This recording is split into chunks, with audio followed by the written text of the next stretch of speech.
Phoenix Audio presents The Future of Life. Written by Edward O. Wilson. Read by Ed Begley, Jr. Prologue. A Letter to Thoreau. Henry, may I call you by your Christian name? Your words invite familiarity and make little sense otherwise.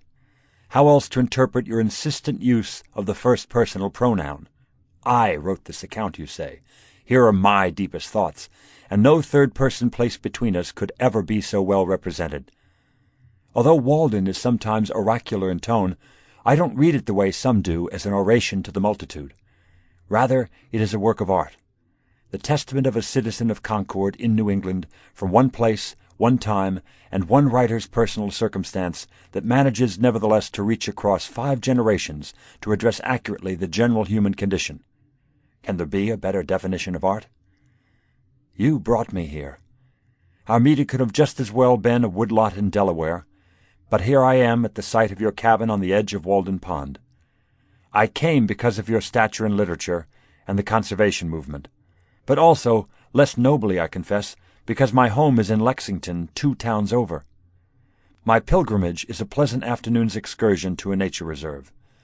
But mostly I came because of all your contemporaries, you are the one I most need to understand. As a biologist with a modern scientific library, I know more than Darwin knew.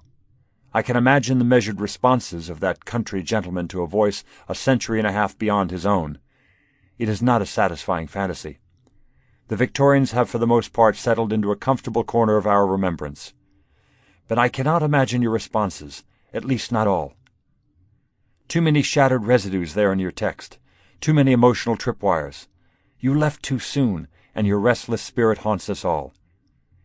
Is it odd to speak across 150 years astrophysically? I think not. Certainly not if the subject is natural history.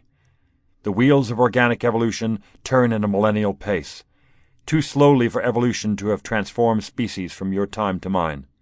The natural habitats they compose also remain mostly unchanged. Walden Woods around the pond, having been only partly cut and never plowed, looks much the same in my time as in yours, although now more fully wooded.